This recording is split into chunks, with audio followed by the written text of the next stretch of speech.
बिस्मिल्लाहिर्रहमानिर्रहीम। अस्सलाम वालेकुम। कैसे हैं आप सब? ठीक है, मज़े में हैं। आप सब भी कहेंगे भाई इरम कहाँ गायब हो जाती हो। तो भाई आजकल क्योंकि हॉलीडे सीज़न चल रहा है, सब लोग घर पर ही हैं, तो अल्हम्दुलिल्लाह एक अलग ही मसरूफ़ियत है। बच्चों की अल्हम्दुलिल्लाह ची पैंपो और मियाँ साहब की माशाल्लाह फरमाइशें। तो इन सब मसरूफ़ियत में मैं बिज़ी थी और इसी वजह से एडिटिंग नहीं कर पाई और आपसे मुलाकात नहीं हो सकी। लेकिन खैर, अब रेगुलर रहने की पूरी कोशिश करूँगी। अभी सुबह का वक्त है और मैं बैठी मोबाइल के ऊपर अपने नोट्स चेक कर रही हूँ क्योंकि आज कुछ गेस्ट आ रहे हैं लंच पर। अगर आपने मेरा पिछला दावत वाला व्लॉग चेक किया होगा तो आपको उसमें आइडिया होगा कि मैं पहले से ही नोट्स बना के रखती हूँ ताकि काम करने में आसानी हो। तो चले भाई ये व्लॉग स्टार्ट करते हैं।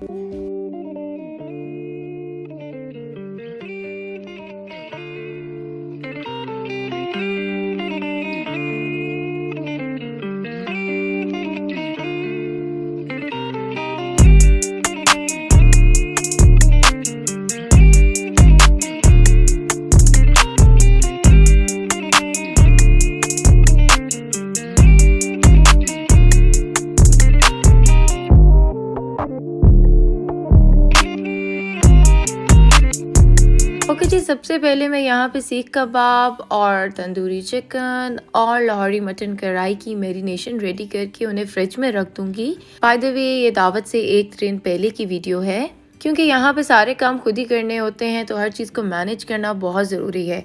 और जब भी मेरे घर में कोई ज़्यादा बड़ी दावत वगैरह होती है तो मैं एक दिन पहले ही ज़्यादातर चीज़ें रेडी करके रख लेती हूँ। और ख़ास तौर पर विंटर्स में तो कोई प्रॉब्लम ही नहीं होती है। आराम से आप खाना बना के फ्रिज में रखें, बिल्कुल फ्रेश होता है। मैंने हाफ खाना प्री कुक करके फ्रिज में रख लिया था और तभी तो इतने आराम से दावत वाले दिन मैं बैठी हुई लेमन ड्रिंक एंजॉय कर रही थी सुबह सुबह, क्योंकि मैंने आधे से ज़्यादा काम पहले ही एक दिन पहले रेडी करके रख लिया था। तो सीख कबाब का अमेज़ा रेडी हो गया था और कुछ को मैंने शेज़लिक स्टिक के ऊपर लगा दिया और बाकी को हाथ से बेल लिया। इसी तरह जो स्टिक्स पे लगाई हैं उनको मैं तवे पर फ्राई कर लूँगी और उसके अलावा बाकी को मैं ओवन में बेक कर लूँगी। ये सारी कुकिंग मैं एक दिन पहले कर रही हूँ। इनको बिल्कुल ज़्यादा फ्राई नहीं करूँगी, हल्का हल्का जूसी रखूँगी ताकि जब गेस्ट आएँ तो ताज़ा ताज़ा इनको मैं आराम से सर्व कर सकूँ। नॉर्मली रेस्टोरेंट्स में भी जब आप जाते हैं तो वो इसी तरह ही खानों को प्री कुक करके रखते हैं। ये सीख कबाब की रेसिपी बहुत ही जूसी, स्मोकी, मज़ेदार, टेंडर थी, तो आने वाले दिनों में इसकी रेसिपी मैं आपके साथ ज़रूर शेयर करूँगी। और जो दूसरी रेसिपी थी वो तंदूरी चिकन की थी, तो यहाँ पर मैं तंदूरी चिकन की मैरिनेशन रेडी कर रही हूँ। मैंने अपने चैनल पे तंदूरी शैंक्स और तंदूरी मसाले की तो रेसिपी शेयर की है, लेकिन ये रेसिपी शेयर नहीं की है। तो ये रेसिपी भी मैं ज़रूर शेयर करूँगी, वीडियो लेंथी ना हो इसलिए मैं यहाँ पे शेयर नहीं कर रही हूँ। ये भी बहुत ही इजी, क्विक और मज़ेदार बन जाने वाली रेसिपी है। तंदूरी चिकन की मैरिनेशन रेडी हो गई थी। इसे कवर करके अब मैं फ्रिज में रखने लगी हूँ 4 से 5 घंटे के लिए।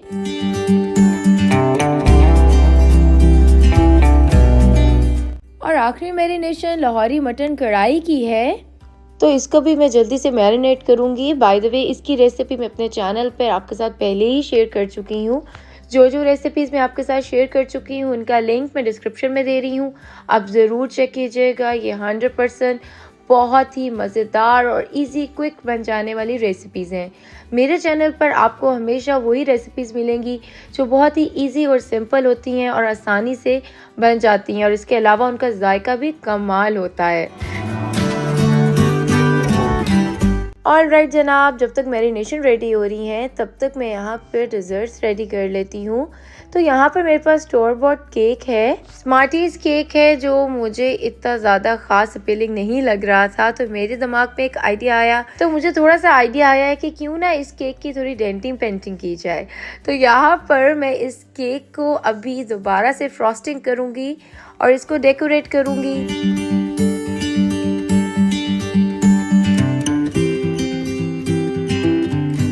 तो सबसे पहले तो इसके स्पॉन्ज के ऊपर से मैं ये जो बेकिंग पेपर है इसको उतार लूँगी। इसका स्पॉन्ज सिनेमन फ्लेवर का था और ऊपर इसके स्मार्टीज़ की ग्लेज लगी हुई थी। इसी तरह केक के दूसरे स्पॉन्ज से भी मैं बटर पेपर रिमूव करके सेपरेट कर लूँगी। टाइम क्योंकि कम था तो इसी वजह से मैं केक का स्पॉन्ज रेडी नहीं कर सकी और मुझे सिनेमन केक ही चाहिए था क्योंकि उससे आपको विंटर और हॉलिडे का लुक आता है। और अब यहाँ की मैं इसकी फ्रॉस्टिंग करूँगी, तो उसके लिए सबसे पहले मैंने व्हिप्ड क्रीम ली है, वनीला नॉर्मल व्हिप्ड क्रीम जो होती है। इसकी रेसिपी भी मैं अपने केक की रेसिपीज़ में पहले शेयर कर चुकी हूँ। आप चाहें तो डिस्क्रिप्शन बॉक्स में चेक कर सकते हैं कि कैसे इजीली आप व्हिप्ड क्रीम घर में बीट कर सकते हैं। तो मैंने बेस के ऊपर थोड़ी सी व्हिप्ड क्रीम लगाई है और उसके ऊपर केक का स्पॉन्ज रखा है। इससे ये होगा कि केक सेटल रहेगा और इधर उधर मूव नहीं करेगा।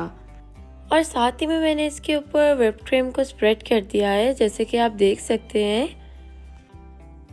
और अब इस केक को हॉलिडे लुक देने के लिए इसके ऊपर मैं रास्पबेरी जैम ऐड कर दूंगी और फिर उसको भी इस तरह थोड़ा थोड़ा करके स्प्रेड कर दूंगी। ये केक की लेयर के अंदर आएगा, इसलिए हम इसे जैसे मर्जी डाल सकते हैं।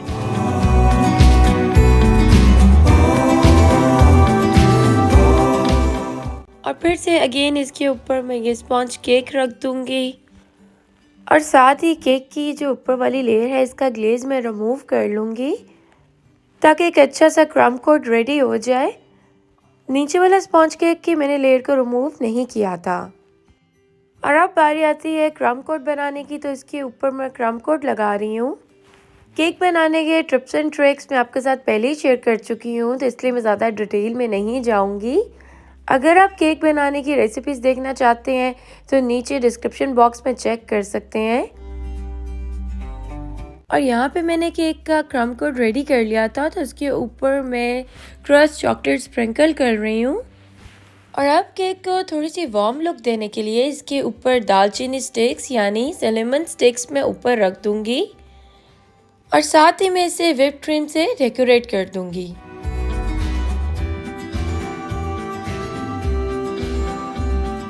ओके जी, तो यहाँ पर अब फाइनल लुक दे रही हूँ मैं केक को। देख सकते हैं आप किस कदर खूबसूरत लग रहा है माशाल्लाह। और यूं बहुत ही खूबसूरत सा हमारा हॉलिडे केक बिल्कुल रेडी है। ओके, अब यहाँ पर जो क्रीम मेरे पास व्हिप्ड क्रीम केक की बच गई थी, उसके अंदर मैंने थोड़ा सा कोको पाउडर ऐड करके चॉकलेट मूस बना लिया और इस तरह छोटे छोटे कप्स के अंदर उसको रख दिया। और अब इसके ऊपर से मैं कोको पाउडर स्प्रिंकल कर दूंगी। एक छोटी सी छन्नी ली है, उसके अंदर डाल के कोको पाउडर को स्प्रिंकल कर दूंगी ताकि खूबसूरत सी लुक आ जाए। मैं अपने चैनल पे चॉकलेट मूस की रेसिपी पहले ही शेयर कर चुकी हूँ। अगर आप चॉकलेट मूस की रेसिपी चाहते हैं तो नीचे डिस्क्रिप्शन बॉक्स में चेक कर सकते हैं। ये recipe easy simple quick recipe है, बिल्कुल 5 मिनट्स में बन जाती है। ओके जी, कोको पाउडर स्प्रिंकल करने के बाद कुछ चॉकलेट के पीसेस छोटे छोटे मैंने क्यूब्स में लेके उनको इस तरह डेकोरेट कर दिया है और साथ ही में इसको मैं पुदीने के पत्तों से थोड़ा सा डेकोरेट कर दूंगी ताकि कलरफुल सा लुक आ जाए। बस थोड़ी सी क्रिएटिविटी का इस्तेमाल करना होता है आपने, तो आपकी चीज़ खूबसूरत हो जाती है। अभी मेरी व्हिप्ड क्रीम बच गई थी काफ़ी सारी, तो मैंने उसके अंदर कोको पाउडर ऐड किया और उसको चॉकलेट मूस वो इजीली बन गया और इस तरह चीज़ वेस्ट भी नहीं हुई और उसका जायका भी लाजवाब था। और अब यहाँ बिहाइंड द सीन्स में मैं फटाफट धनिया पुदीना काट रही हूँ। ये सारे काम मैंने एक दिन पहले ही रात को करके रख दिए थे और चीज़ों को मैंने सिक्योर भी कर दिया था फ्रिज में रख के, तो सुबह मुझे बिल्कुल प्रॉब्लम नहीं हुई। सुबह मैंने बिल्कुल फ्रेश चना पुलाव ही सिर्फ बनाया था। ऑलराइट जनाब, तो अब बारी आती है टेबल को डेकोरेट करने की, जिसकी वीडियो मैं अपने चैनल पर पहले ही आपके साथ शेयर कर चुकी हूँ। ये मैंने बुफे टेबल सेट किया था और आप मुझसे मैसेज करके पूछ रहे थे कि स्पून्स और ग्लास और प्लेट्स वगैरह कहाँ थी, तो वो मैंने साइड पे सेपरेटली रखी हुई थी और ये बुफे सर्व किया था।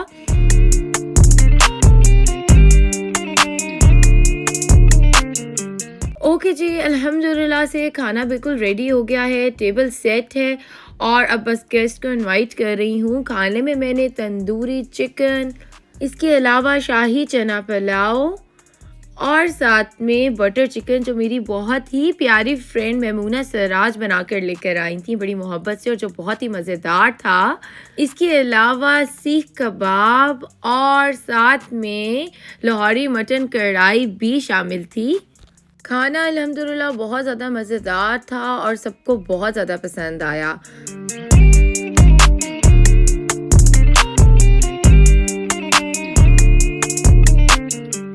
ओके जी, सारे कामों से फ़ारिग होके अल्हम्दुलिल्लाह गेस्ट को खाना भी सर्व कर दिया था, तो अब मेरी बारी आती है खाना खाने की।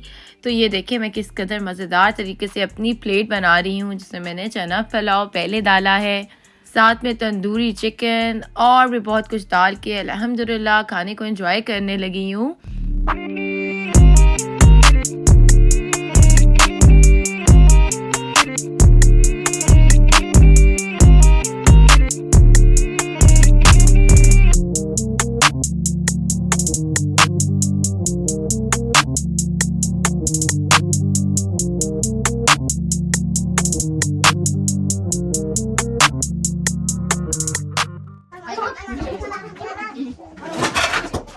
और अभी यहाँ पर एक छोटा सा ब्लेंडर हो गया था और मेरी फ्रेंड्स इतनी अच्छी हैं कि उन्होंने मुझे पता भी नहीं लगने दिया और आराम से खुद ही मैनेज कर लिया, और मुझे तो कोई फिक्र भी नहीं है और मैं आराम से खाने को एंजॉय कर रही हूँ।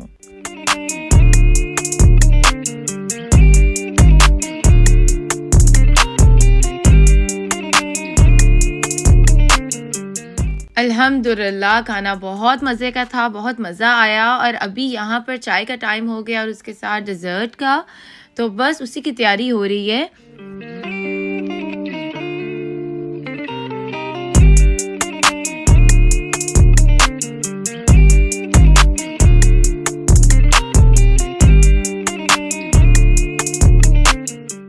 बच्चों ने फरमाइश करके बहुत शौक से केक बनवाया था, तो अब बड़े खुशी खुशी इसकी कटिंग भी करवा रहे हैं।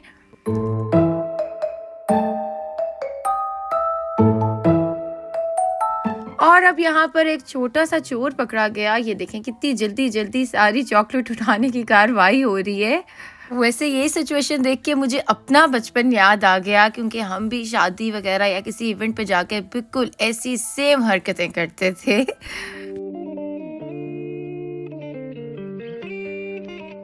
देसी चाय के साथ सब ने डिज़र्ट्स बहुत इंजॉय किए और बड़ा मज़ा आया। और अब मैं यहाँ पर चाय के कप के साथ केक खाने लगी हूँ। केक बहुत ही मज़ेदार और बहुत ही यूनिक फ्लेवर दे रहा था, बड़ी डिफरेंट लुक आ रही थी, और जैसी मैं हॉलीडे टेस्ट चाहती थी बिल्कुल वैसा आ रहा था।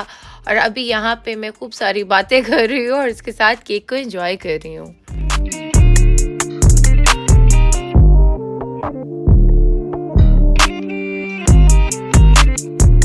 अरे मुझे तो याद ही नहीं रहा कि मैंने आपसे तो इजाज़त चाही नहीं है। अभी सारे गेस्ट आ चुके हैं और मैं सारा क्लीन अप करके अब फाइनली दोबारा से खाबे खा रही हूँ और बड़ा मज़ा आ रहा है अल्हम्दुलिल्लाह। इस टाइम की भी अपनी ब्लेसिंग है।